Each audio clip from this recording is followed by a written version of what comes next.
రాష్ట్ర వ్యాప్తంగా పరిస్థితిని ఒకసారి గమనిస్తే 2014లో తెలంగాణ రాష్ట్రం మొట్టమొదటిసారిగా ఏర్పడినటువంటి సందర్భంలో జరిగినటువంటి జమిలీ ఎలక్షన్స్లో 70.75% పోలింగ్ జరిగితే 2018లో రాష్ట్రానికి విడిగా ఎన్నికలు జరిగాయి, అసెంబ్లీ ఎన్నికలు.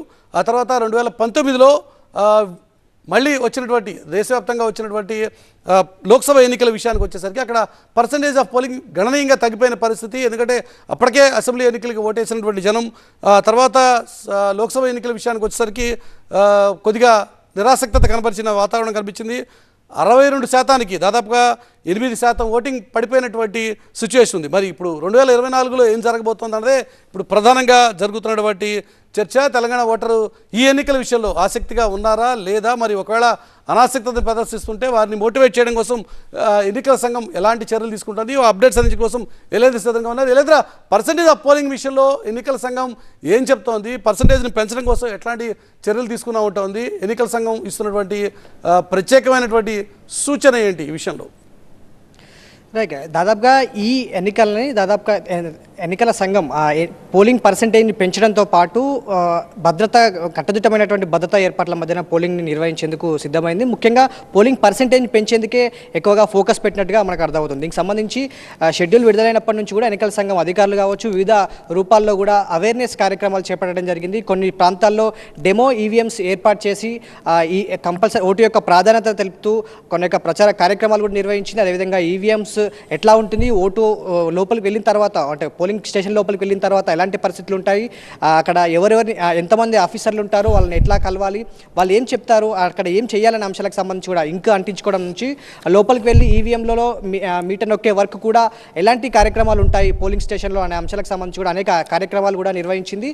గత ఎన్నికలతో పోల్చుకుంటే మాత్రం పోలింగ్ పర్సెంటేజ్ ఎప్పటికప్పుడు తగ్గుతుంది అనేది మాత్రం చాలా స్పష్టంగా అర్థమవుతుంది. గత అసెంబ్లీ ఎన్నికల్లో పోలింగ్ పర్సెంటేజ్ పెరుగుతుంది అని చాలా వరకు ఎక్స్పెక్ట్ చేయడం జరిగింది. కానీ పార్లమెంట్ ఎన్నికల 2019 ఎలక్షన్స్కి 2023 అసెంబ్లీ ఎన్నికలకి పోలింగ్ పర్సెంటేజ్ పెంచినప్పటికీ కూడా ఏదైతే అంతకుముందు జరిగినటువంటి 2018లో జరిగినటువంటి అసెంబ్లీ ఎన్నికల్లో 73% వరకు కూడా పోలింగ్ పర్సెంటేజ్ నమోదైతే 2019లో 62 అంటే దాదాపుగా 9% తగ్గిపోయింది.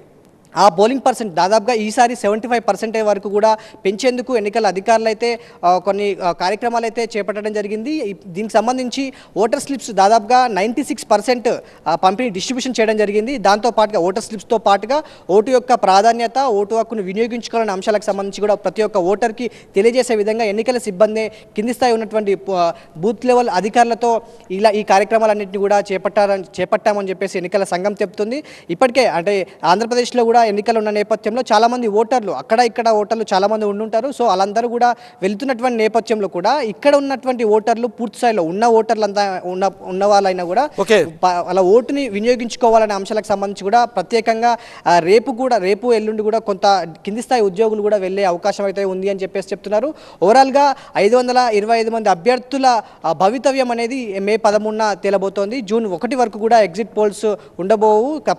తప్పనిసరిగా బల్క్ ఎస్ఎంఎస్లు ఏవైతే ఉన్నాయో అవన్నిటి కూడా పూర్తిగా బ్యాన్ చేస్తున్నాము. తప్పకుండా ప్రతి ఒక్క ఓటరు దేశం కోసం ఆలోచించేటువంటి ప్రతి ఒక్క వ్యక్తి కూడా తప్పకుండా ఓటు హక్కును వినియోగించుకోవాలని మాత్రం ఎన్నికల సంఘం ప్రత్యేకంగా కొన్ని కార్యాచరణలు అయితే రూపొందించింది.